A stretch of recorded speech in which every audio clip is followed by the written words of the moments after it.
Hello, everybody. Welcome back to another episode of Arsenic and Espresso, a podcast where we rarely drink coffee, but sometimes we drink alcohol.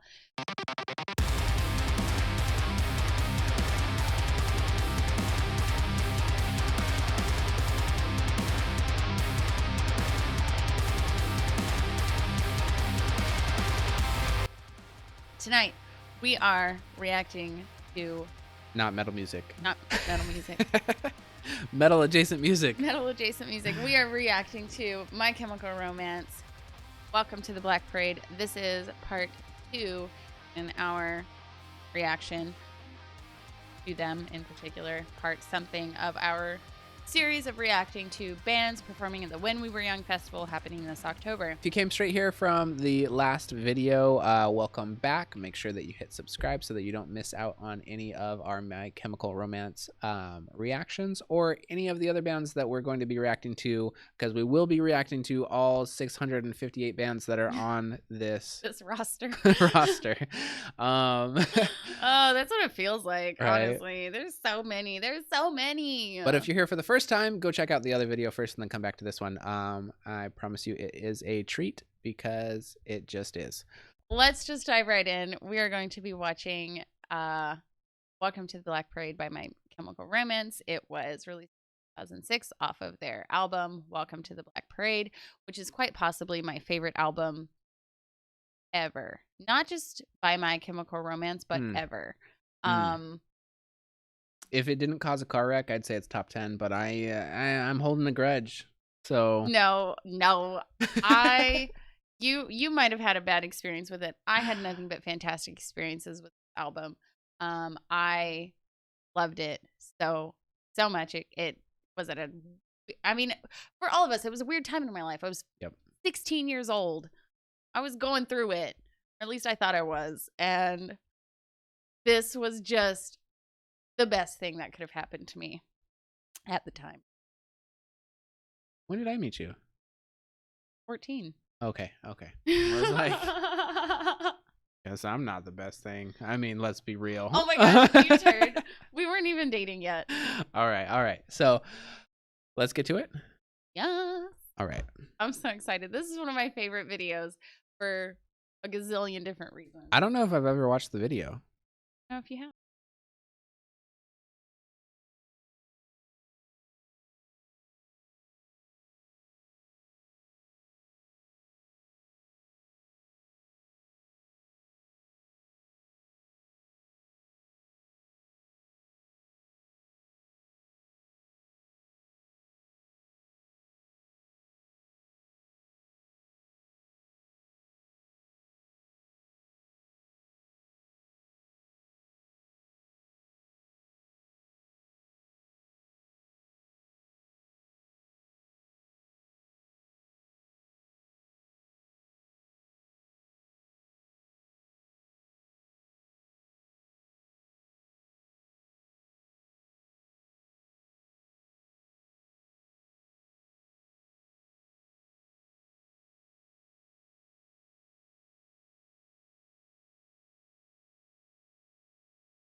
All right, I got to stop it there because I kept wanting to stop it, but then it wasn't the right time to stop it, and so now it's still not the right time to stop it. It's the worst time, but it's okay. It's not the worst time. I don't think there's a good time to stop this song.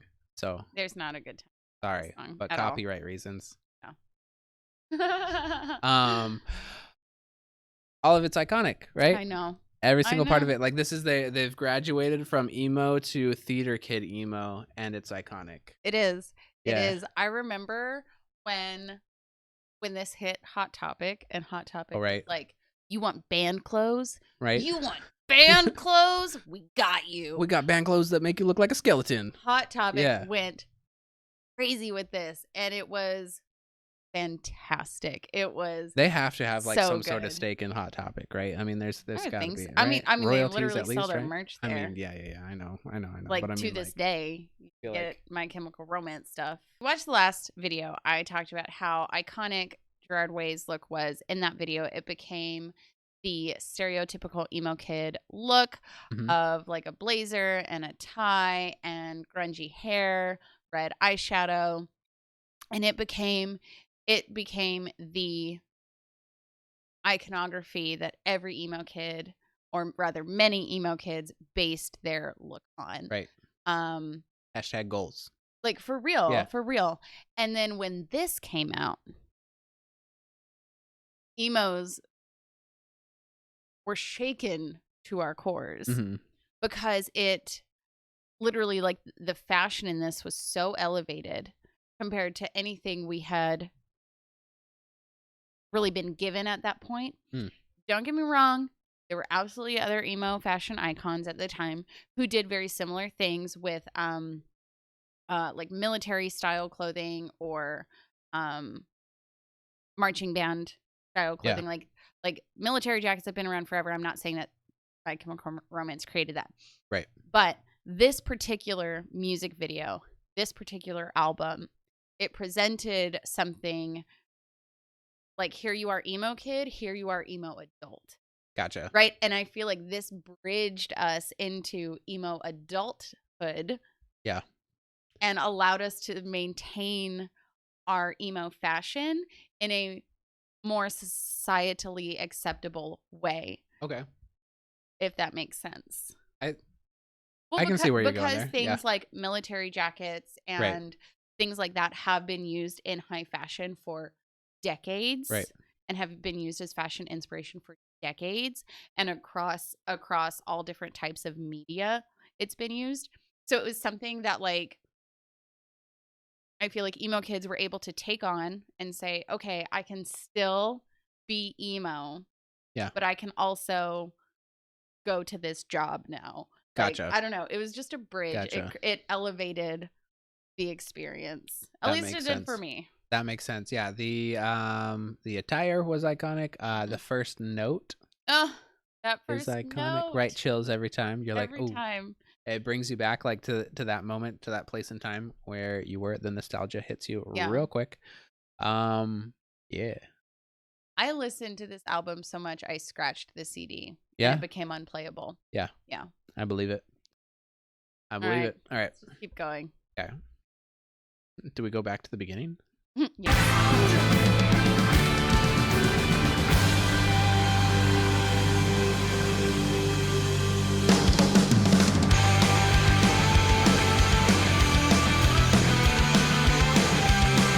Masks in the back. That's dope. Sometimes I get the feeling she's watching over me, and other times I feel like I should go. And through it all, the rise and fall, the bodies in the streets. And when you're gone, we want you all to know we'll carry on, we'll carry on. And though we are sick, God, believe me, your memory will carry on, you'll carry on. And in my heart can't contain it, the answer won't explain it. A woman sends you. Here we are. How many years later? Many. Many years later. 14, 14? 15, Minus. 16. 16. 16 years later. Really long time. We now have The Umbrella Academy, which is the graphic novel written by Gerard Way. Oh, I forgot And about that. Yeah. I am seeing so much the inspiration, of like seeing this video now with this graphic novel that has been turned into a television series. I am seeing how much of his vision, how much of Gerard is in Umbrella Academy. Yeah. Well, and you can see, I mean, even in this, so that, like, goes back or couples with the idea that, like, this music video was a lot of his idea. Mhm. This was his vision. You know, we talked about like graduating, you know, from just emo kid, Mhm. right? But like now he's a performer. He's not Right. just a fellow emo kid that's in a band, Right. but like he's a performer A in this. Yeah. respected performer. Yeah. Yeah. It's dope.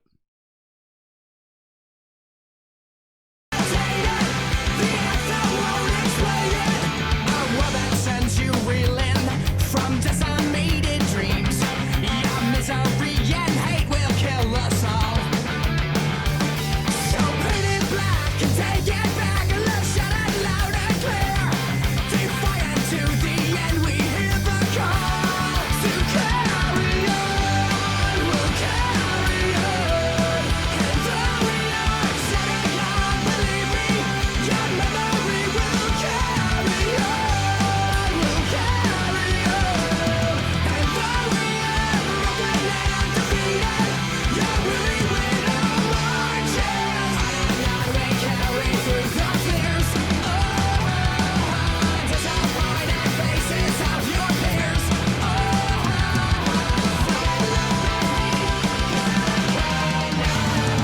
Till we die, you'll never make me, because the world will never take my heart. Go and try, you'll never break me. We want it all, we want to break this, but I won't explain or say I'm sorry. I'm unashamed, I'm gonna show my scar. Give a cheer for all the broken. Listen here, because it's who we are. Just a man, I'm not a hero. The solo here, Just a boy. also And the iconic. key change. Yeah. The key change. It was Yeah. so powerful the first time you heard it. It was Yeah. like, I mean, it still sends chills down my spine when I Yeah. hear it. Like, oh. Well, I'm just thinking of everything too. So like the visuals where it's black and gray, or yeah, black and white, but then it has the red little that red pops out. roses, I don't yeah. know what that's called. There's a name for it in photography. Mhm. I I mean, color blocking, don't know. maybe. I'm not a photographer, so I don't actually know, but I know there's a name for it. But there's an app for that now. There wasn't back then. So like I don't know. I'm deep diving into like the video itself and Mhm. realizing like how much like how fresh this was, Mhm. right? Mhm. And how much has kind of come from it. Mhm. Whether or not they were the first people to do all of these things or not, but like they were the biggest. They were the Yes. first to really showcase this sort of art style Yeah. and who they were. And on this level. Yeah. So it's iconic. So iconic. Just a man, I'm not a hero. Just a boy who had to sing this song. Just a man, I'm not a hero. I don't care. We'll carry on. We'll carry on. And though we are setting out, believe me, your memory will carry on. You'll carry on. And though we are broken and defeated, your weary widow marches.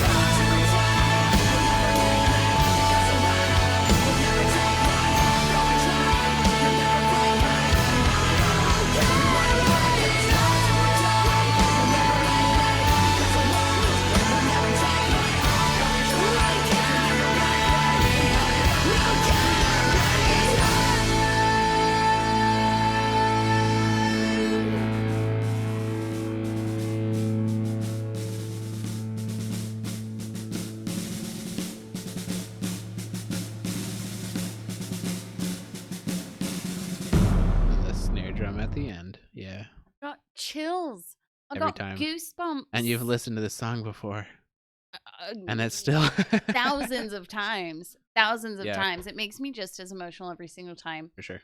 I'm an emo kid. Whatever. Yeah. No shame. Oh, it's weird. This is gonna sound like a really, really weird and very like artsy fartsy thing. I just feel so grateful to have been 16 when Mhm. this happened. To have been in it when it was happening. I Yeah. feel so incredibly grateful. I remember when David Bowie died, I was talking with my mom and I was lamenting over the fact that he had died. And she looked at me and she was like, we should just be grateful to have been in a time when he was making music. Yeah.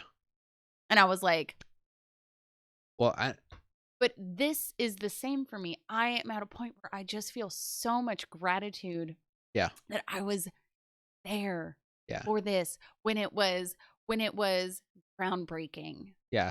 Well, and I think there's like an irony in this song that in the lyrics it says, I'm just a man, I'm not a hero. Right. And it's talking about like guiding these people down the Black Parade. And I felt like that was very true to speak of like how he felt he actually was as a musician In the scene. Yeah. I agree. Like he's agree. nothing special, but like this is his job. This is his duty. And he's just doing the best he can. Yep. Which is he did the best phenomenal. he could for us.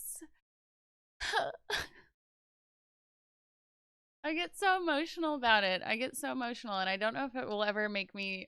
I don't know if I'll ever not be emotional when listening to My Chemical Romance or talking about chills. them. Yeah. Because it truly was. It was something that, and I know every emo kid feels this way about their favorite emo band, but it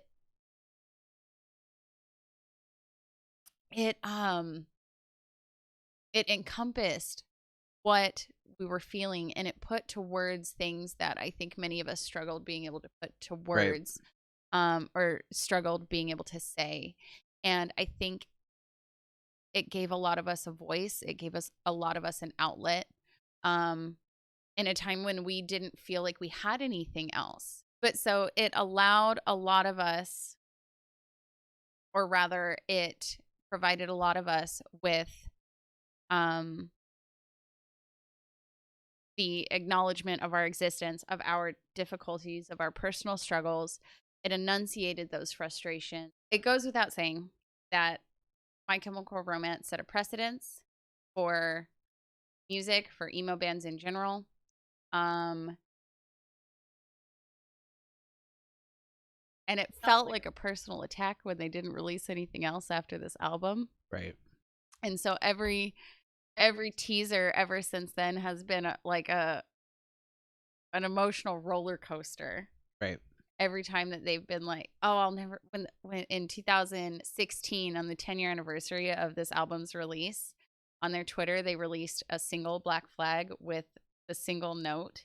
Yeah. And the internet lost their minds, and everyone was like, they're coming back, it's gonna happen. And then we're like, no, it's literally just the 10-year anniversary, guys. Like, you need to chill. We've literally moved on with our lives. We just wanted to celebrate this. Yeah. Yeah. Literally. Yeah. Literally. And I was so upset. I was so sad. Yeah. Because it felt like the rug was just ripped out from underneath me personally.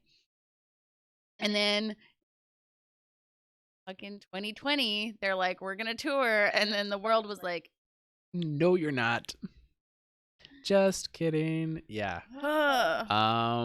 Yeah. Like a slap in the face. Don't dare get your up. It might happen. It might happen. Might on still October happen. 3rd, 2022, at the Tacoma Dome. Be there or don't be there. Or don't be there. Or be sorry. Or be at the When We Were Young festival yeah. that happens 17 days later. Thank you so much for watching. If you enjoyed this, give this video a thumbs up. If you want to see more reactions to the rest of the bands that are performing at the When We Were Young festival, hit that subscribe button. We will be doing a couple of these videos each week. And I'm super excited to keep going. Tonight's was very special to me. Yeah. So I can't wait to get through more of this, because a lot of these bands are bands I listened to as a kid. Yeah. And I cannot wait to revisit it.